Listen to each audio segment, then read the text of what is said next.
الرحمن الرحيم. الحمد لله رب العالمين، الصلاة والسلام على النبي الكريم، وبعد. ورّي أسجل جفتن ورّي نهور جفتن وندي كيسانو والفات قالتهما كما بيكم تربان دربي تربان الراء كتابني كركرة سموجد مقالات فيني هوتيلا اللي بكا حيوني غرغدون دعاتوني علماءوني بيكتوني بروفيسوروني دكتوروني مكبوني موتوما درججيس هاوني وبليين نموني إمي لالتو في وانكي يجدن هندي رت أرجمني كتابني بفمو نساء نيادتهم. بارك الله فيكم. كناف تكفى قالتي فنا وروتا شرتير ماتني سجنتا بريدا سنرت قيا بريتشني لهم سبب بريدو دبر سنيف هندي كيسن ورت شرتي أرجمتن يدو قالتهما والفادا ربي سن الرجالة والفادا قالتهما ورابولا دجاجة درارة أتوتا إتيتا سنينجن. بارك الله فيكم. والبر أبتشون وليعملتهون obboleessoo fi bira dhaabbachuun waan hojjetamee harka lamaan fudhachuun dinqisiifachuun akka barnootaaf ta'utti yaada namaa dabarsuun kuni waan baay'ee itti gammannu.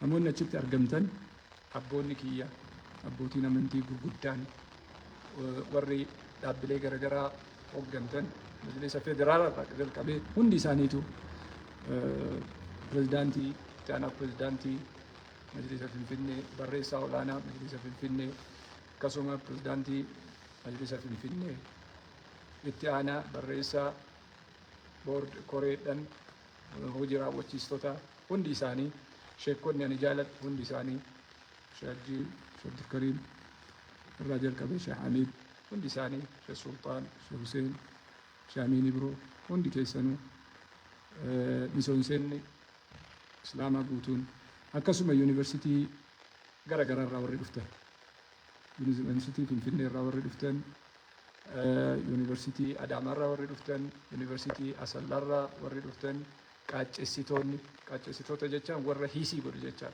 ورا كتاب الرا كريستايز قول جتشان دكتور نور الدين هنغفي hundi keessanuu ulfaadhaa galatoomaa baay'ee isinitti gammannee isinin jechuun barbaada.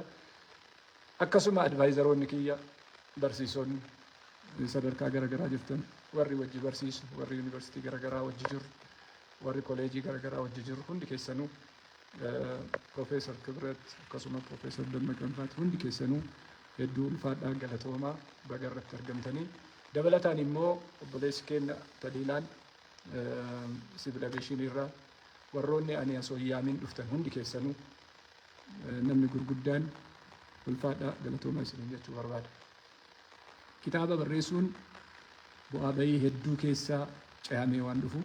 Kitaabni kun kitaaba afuraffaa kiyyaa. Akkuma beekamu bara 17 dura kitaaba afaan Amaaraa Sinkisaar jedhu kan barreesse waggaa 17 dura. Kitaabichis wanni inni irratti xiyyeeffatu barsiisota irratti barsiisota baadiyyaa ta'anii hojii hojjechuun hedduu dhibaadha.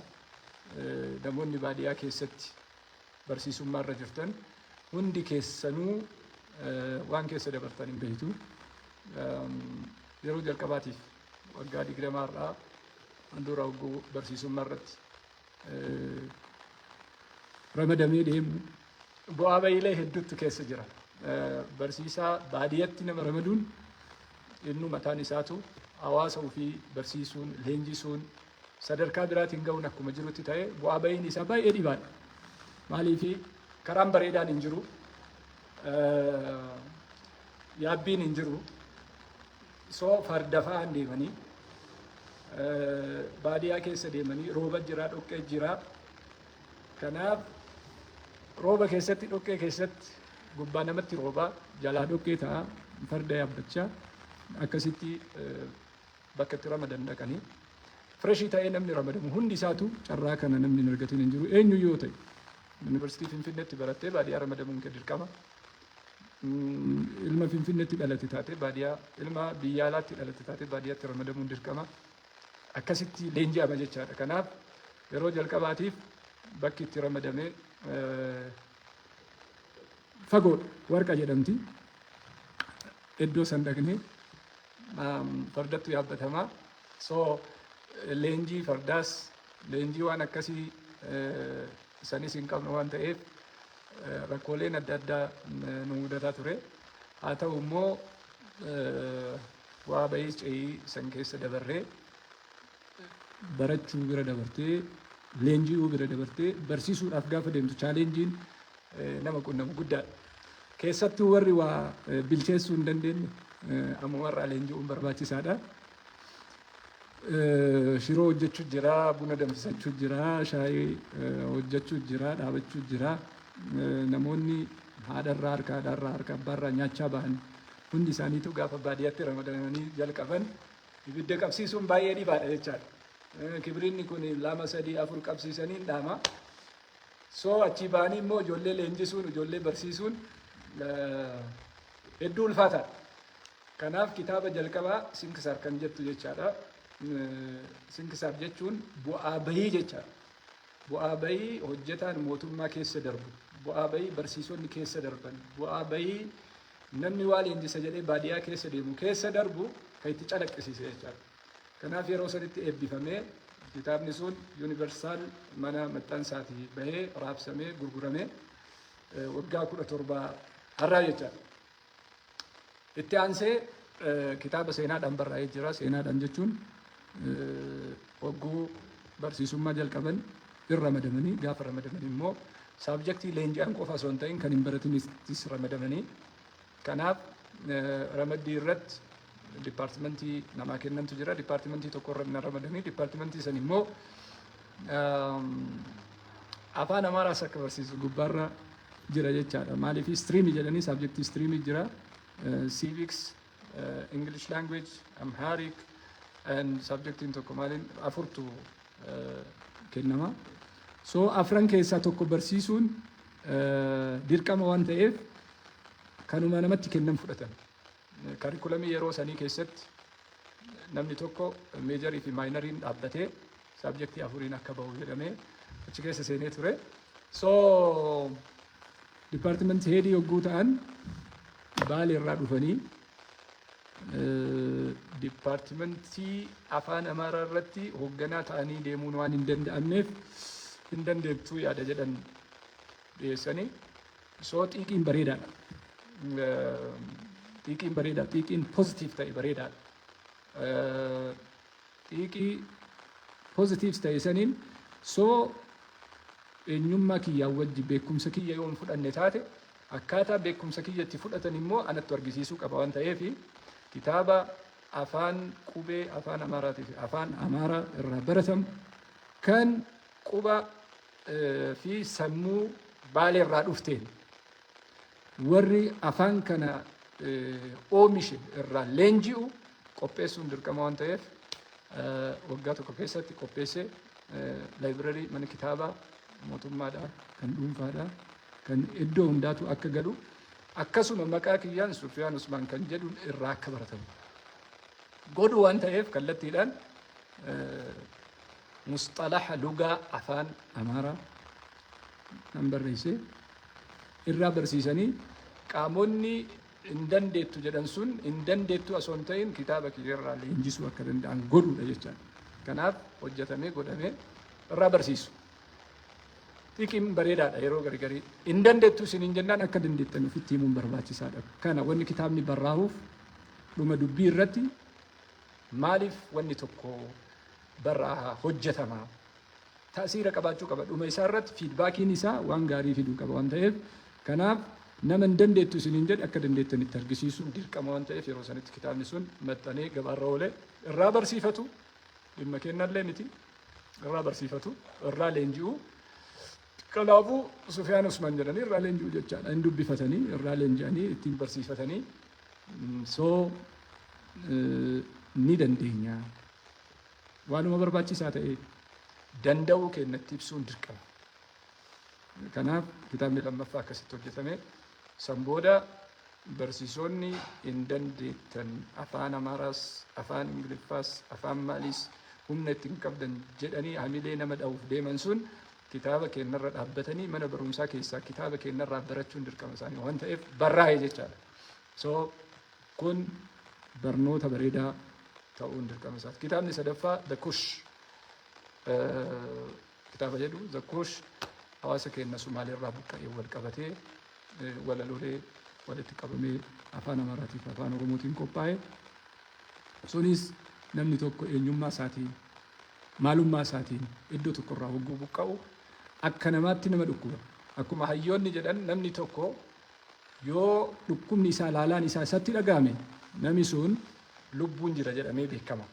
Yoo laalaan hawaasa isaatti dhagahame immoo sammuudhaan jira jedhamee yaadama. Lubbuu qofaa miti.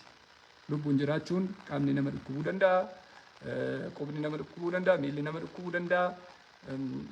Qaama kanarraa waan dhukkubsatu jira jechaadha. Garuu laalaan obboleessa ofii, saba ofii, hawaasa ofii itti dhagahame taanaan namni sun lubbuu qofaan hin jiru, qaama qofaan hin jiru, sammuunis jira jechaadha.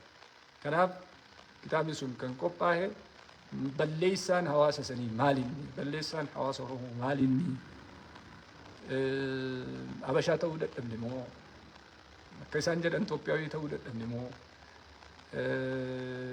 amantiidha moo, eenyummaa namaati moo, Oromummaattuu nama buqqisa moo namni miiliyoona tokko 300,000 yogguu yeroo takka buqqa'u namatti dhagama. Kanaaf barruu waan san irratti hundaa'ee kitaaba barraa'e waan ta'eef The Kush kitaaba jedhu sadaffaadha jechaadha.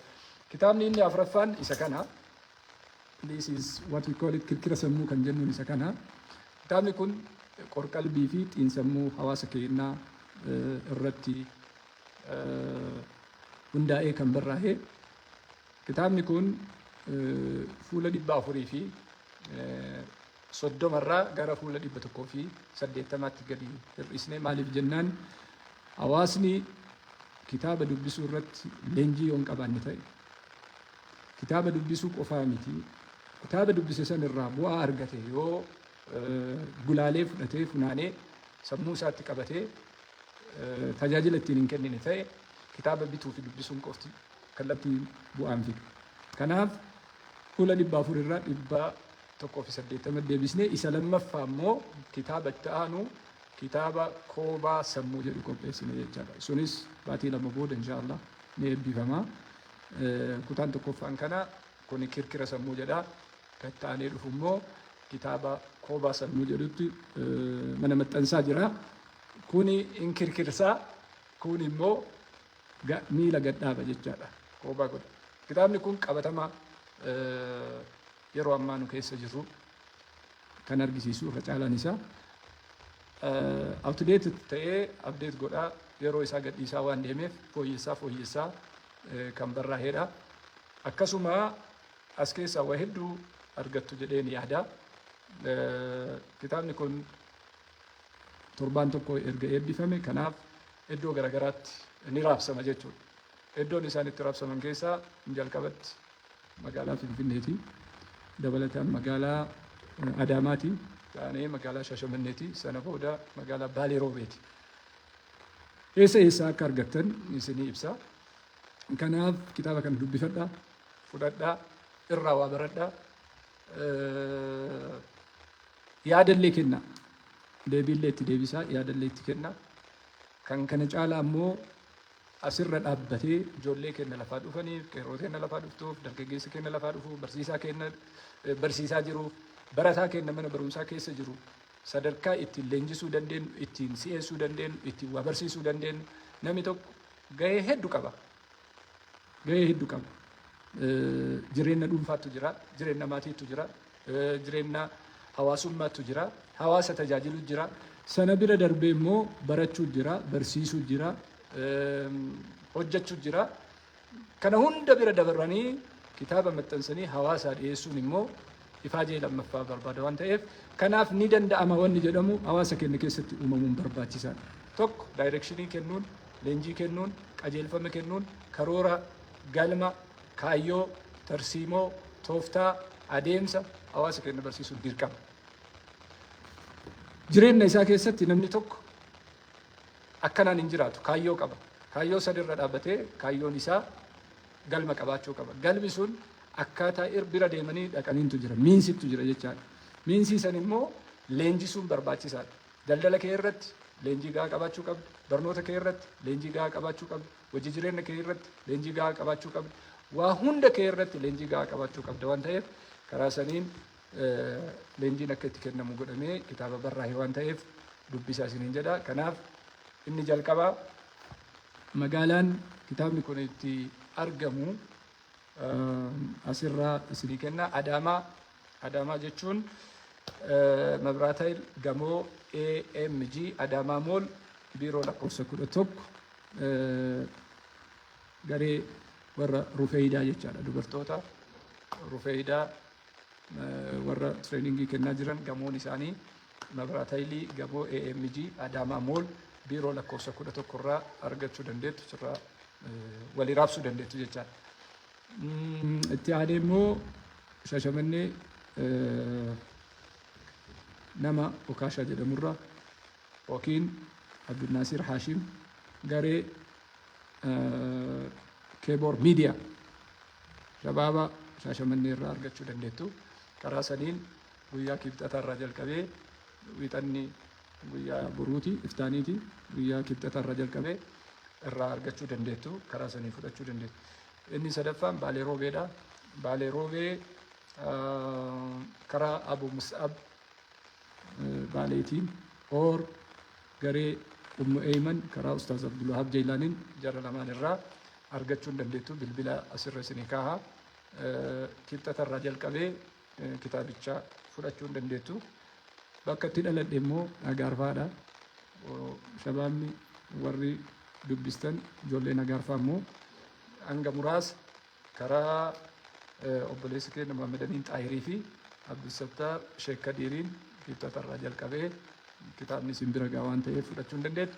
Naannoon biraa akkasuma Hararis naannoon biraas warri na qunnamuu dandeettan lakkoofsa bilbilaa Duwwaa 9 11 Duwwaa 5 13 83 karaa koreetiin kitaabni isin bira kan gahu ta'a jechaadha.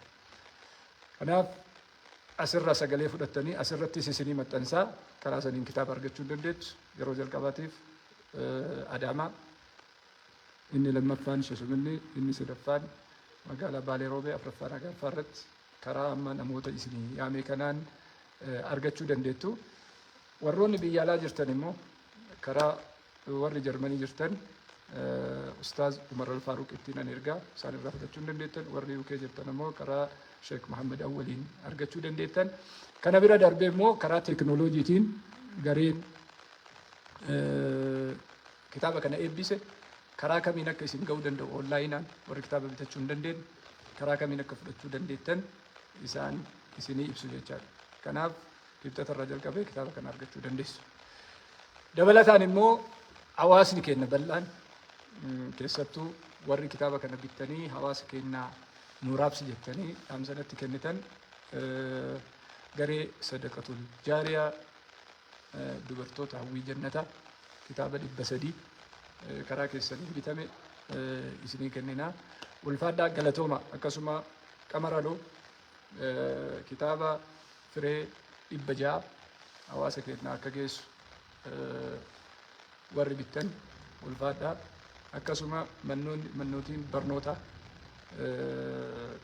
warri bittanii mana barumsaatiif kitaaba kana fudhattan hundi keessanuu ulfaadhaa galatooma. Liistii isaas irratti baasnee madada kitaaba isin bittaniitiin barattootaaf hawaasaaf bakka irraa leenjiitiif isinii qoonna jechaadha. Kallattiidhaan kitaabni kun leenjiidha. Noormaalii leenjiidha. Tokkoffaa saayinsii qaba. Lammaffaa jechoota hayyootaatu keessa jira. Sadaffaa qabatama jireenyaatu keessa jira. Afuraffaa ilaalcha barreessaatu keessa jira. Shanaffaan ilaalcha keessantu keessa jira. Waa hunda qabatee jira. Kana eega dubbistan arguu dandeettanii mata dureen kitaabichaa kirkira sammuuti. Kirkirri sammuu fireemiin isaa nyaata hin bilchaatiin irra sammuu hin bilchaatiintu summiidha. wanni inni irratti xiyyeeffatee deemu sammuudha jechaadha. Bilchina sammuu, beekumsa sammuu, dandeettii sammuu, hubannoo sammuu, wajji jireenya keessatti, hawaasummaa keessatti, daldala keessatti, barachuu keessatti, barsiisuu keessatti, eenyummaa ofii keessatti namni tokko itti gaafatamummaas kan fudhachuu danda'u, waan fudhate saniif immoo mirga isaas kan gaafachuu danda'u yoo sammuun isaa dalagee jechaadha. Bakka sammuun hojjettu hin jirre keessatti, bakka sammuun bal'aan hin jirre keessatti ka wal nyaatu, ka wal dhibu, ka wal ajjeesu, ka wal hidhu, ka biyyaa wal baasu, ka qabeenya wal harkaa saamu, ka cubbuu walirra dalagu, kuni hundinuu sammuun bilchaatiin irraa ka'a. Gadi aantummaa ka'a. Gadi aantummaarraa waan burku jechaadha. Kanaaf sammuun keenya kun yoo socho'e yoo kirkiree maaliin gad dhaabbata kan jedhu ilaaja qaba, furmaata qaba. San dura garuu dhugaadhaan sammuun nu kirkiree jira moo sirrii jirra? Xiinsammuun keenya sirrii jira, qolqarbiin keenya sirrii jira, ilaalchi keenya sirrii jira, adeemsi keenya sirrii jira, haalli barnoota itti fudhannu sirrii jira kan jedhu as keessatti waan ibsame ta'a. Kanaaf karaa saniin argachuu hin dandeettanii warri kitaabni akka isin ga'u barbaaddan biyya hundarraayyuu warri jirtan jechaadha. Karaa keessaatiin akkuma reef jedhe lakkoofsa bilbilaa Duwwaa 911 Duwwaa 911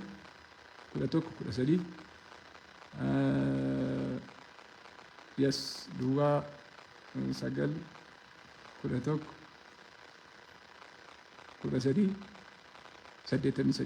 Duwwaa 513 bilbiltanii kitaaba argachuu hin dandeettan.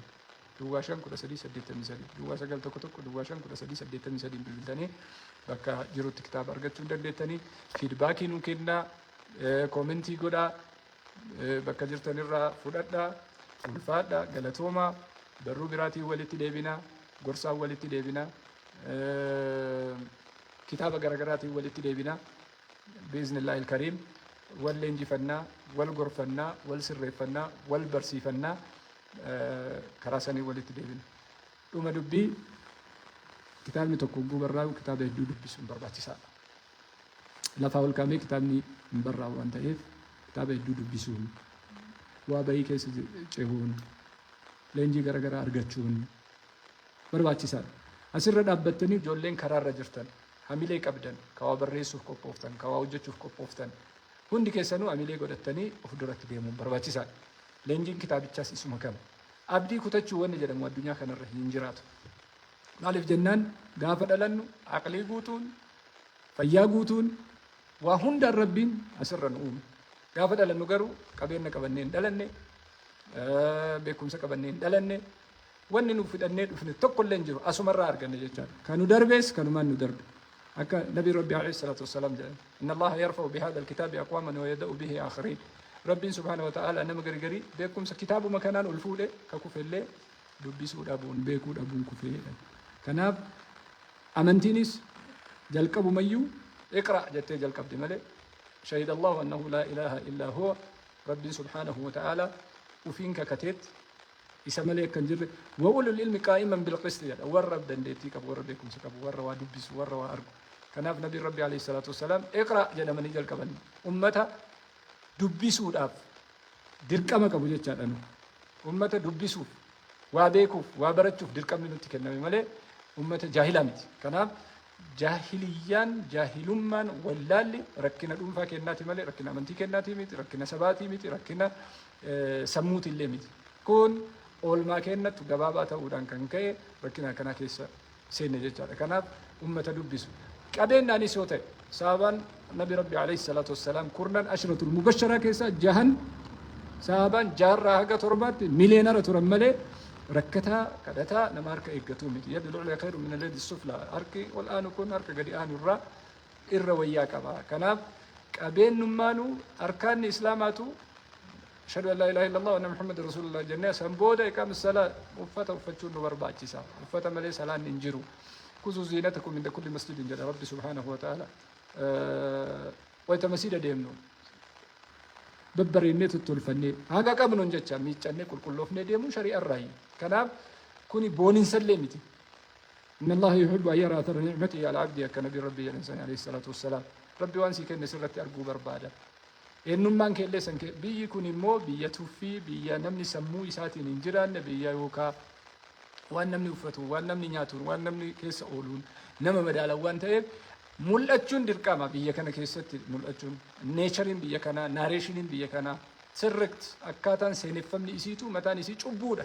Biyya cubbuu keessatti immoo uummata cabaa, uummata okkolaa, uummata dadhabaa taanee argamuun unfair. Kanaaf duratti deebi'uun dirqama waan ta'eef kitaabichi kan leenjisu isa kana ni dandeettaa of duratti as deemii qabeenyas eenyummaas barumsas sammuus hunda isaan dandeetta wanni duuba nu abbisu tokko illee hin jiraatu. Kanaaf riizinii hin qabnu jechaadha. Rabbitti illee waan himannu hin qabnu. Dalaguu dandeenya, hojjechuu dandeenya, barreessuu dandeenya, dubbisuu dandeenya, katabuu dandeenya, bulchuu dandeenya, hoogganuu dandeenya. Kana yeroo hunda inferioritiin nutti dhaga'ama, victimhood mentalitiin nutti dhaga'ama akka hin deemne eenyummaa keenya argisiisuudha jechaadha. Duratti bahuudha, dandeettii keenya baasuu jechaadha. Akka Rabbi irraa hin gaafanne duratti as deebi'uu jechaadha. Kitaabni kana leenjisa waan ta'eef barachuu, barsiisuu duratti deebi'uun barbaachisaadha. Namni tokko hojjetaa ta'uu danda'a, hawaasummaa irratti gahee bareedaa qabaachuu danda'a, barataa ta'uu danda'a, barsiisaa ta'uu danda'a. So wanni isa daangessu tokko illee hin jiru. Taayim maaneejmentii isaa qofatu murteessaadha. Taayim maaneejmentiin isaa murteessaadha. Yoom baradha, yoom barsiisa, yoom leenji'a, yoom hawaasa kiyyaa bu'aa buusa, taargeetlii hojiin ani hojjedhee qabeenya ittiin argadhu maalinni kan jedhu mataa isaa akka istiraakcharatti of ijaaruu qaba jechaadha. Seeraan of ijaaruu qaba. Maaliif jennaan barsiisuu hin dandeetta, ani hin barsiisa rakkoo hin qabu. Barachuu hin dandeetta, barataadha rakkoo hin qabu. Hojjechuu dandeetta, hojjetaadha. Sooshaal sarviisii kennaa jirta, kennaa jirra. Sa'a keenya daangessinee maaneejmentii keenya sirreessuu qofa jechaadha wanni nurraa barbaachisu. Inni sirraa'e taanaan hojjechuun hin danda'amu. Wanni kana siin hin jennuuf yookaan eenyummaa keenya beeksisuu yookaan of beeksisuu yookaan sadarkaa keenya beeksisuu osoo hin ta'in godhuu hin dandeenya. Waan godhuu dandeenyuuf wanni uf aalannuuf hin jiru.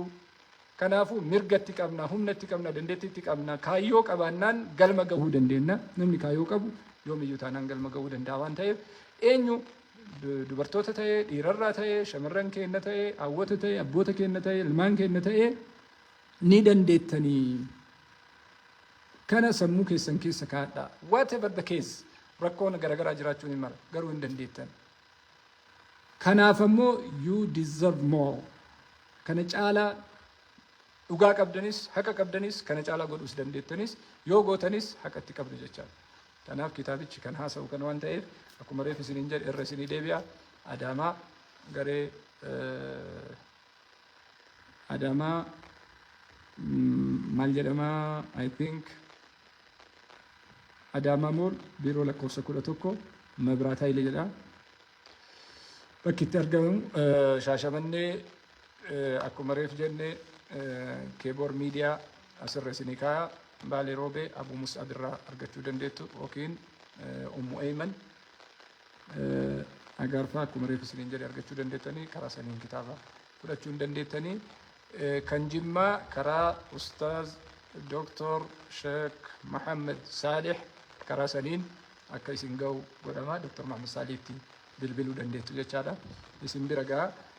Garuu wanni guddaan kitaabni nama bira gahu osoo hin ta'in dubbisanii waan irraa fayyadamu, leenjii gahaa irraa fudhachuu, fiidbaakii isaa deebisuu, kitaaba itti aanuuf qophaa'uu, isa kana dubbisanii kan itti aanu. Kitaaba qabatanii deemuun amma zamana kana hin jiru. Kitaaba qabatanii deemuun zamana kana hin jiru. Tiktookni, Feesbuukni sa'a dheeraa nurraa fudhachaa jira. Sa'a kana ka gubaa jirru waan bu'aa qabu irratti irra caalaan isaa. Kunis sirraa'uun barbaachisaadha. Kanaaf kitaaba kan dubbisuun qabatanii deemuun aadaa nuu ta'uu qaba. Aadaa keenya wal biraa jiran dhugaafi yoo qabaattan daqiiqaa 2-3 na gaafadhaa. Garee Sadaqatul Jaariyaa hawwii jannata dubartoota hawwii jannataa biyya UK argamtan addunyaarra jirtanii biyya UK irraa hooggantoota qabdan hedduu galatooma ulfaadhaa. Kitaaba 300 bituu keessanii ulfaadhaa. Qamaraloo kitaaba 500 bituu keetiin ulfaadhu. Manni barnoota gara garaa kitaaba 500 kitaaba 50 kitaaba 100 warri bittan hundi keessanuu maqaa keessan dha'ee ibsuu mara isaan danda'u. Gareen waan kana qopheesse isinii ibsa. Ani isin maxxansaa eenyurraa akka bite eenyu akka bite kitaabichi akkuma beekamu ka obboleeyyan Islaamaa obboleeyyan Oromoodhaa akka sabaan tokko taane kitaabni kun kitaaba norma